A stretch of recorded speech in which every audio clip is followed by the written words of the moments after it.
Hey guys, this is Coach Josh Gerry, and I wanted to make a quick video just to let you guys know a little bit about my story. I've had a lot of guys ask me, hey Coach, what got you involved in professional wrestling?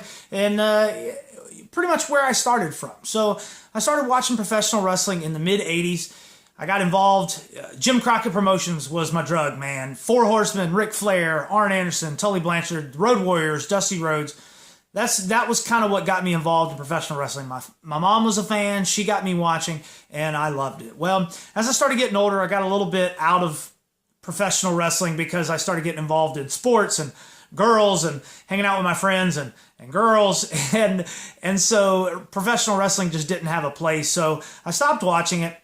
And I got back into it during the Monday Night Wars, man. The Kane and Undertaker story is really what pulled me back in. And then you had The Rock and Stone Cold and then the NWO stuff happening over on WCW. So I was that guy like flipping through the channels, man. Like commercial break, you got to flip back. You got to go. Man, I loved it. Went into the Marine Corps right after high school and continued to watch it. Like I would watch it in the bunks with the other Marines and my roommates and such, and we would enjoy it and flip back and forth. We actually had two televisions set up so that we could watch them both. You know what I mean? Like some guys enjoyed WCW more than others and WWF more. So watched it that way. And I was home one night and I was flipping through the channels and back home in Winston-Salem, North Carolina, and there was a cable access channel that had a very low budget group of guys sitting around talking about their independent wrestling promotion. And I was totally shocked. I didn't know there was anything outside of what you saw on television, right? Like the glitz and the glamour and the Titantron and the lights, and I didn't know it was possible. So I started calling around like, crap, this is something I can do. It's the blend of athleticism, like I played football, played basketball, but I was also kind of the drama dude as well. I loved entertaining and I did stand-up comedy, believe it or not.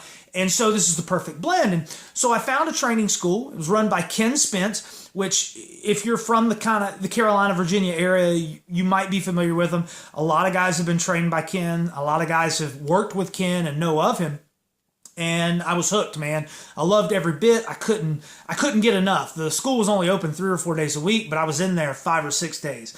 I'd gotten a key and like I would just go in there and run the ropes and roll around and do body motion type stuff. And I wrestled everywhere I could, man. Virginia, Tennessee, Georgia, wherever I could go. If I could wrestle Friday, Saturday, and Sunday, that's great. If I could do it 4 times, even better. And I was doing everything I could.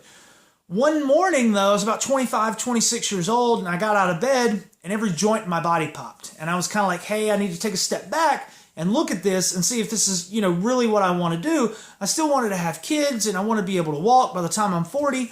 So I got out of wrestling, and I got married and had a kid, and got married again and had another kid.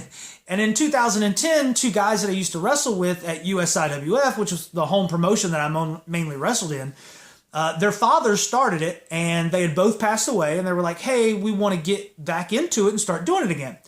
Yeah, but I'm not going to be able to wrestle. So they said, that's fine. You can announce, do the music, whatever. Well, I was back in. I was hooked, and I eventually ended up taking over USIWF, ran a couple events for them, started a school again, ran it for a couple of years, and ended up having to close the school. But it was kind of a silver lining. It's allowed me to travel up and down the East Coast and help train, coach, mentor, and teach the younger generation, which is what I want to do. It's what I found is actually my passion in professional wrestling, is help pro wrestling as a whole become better.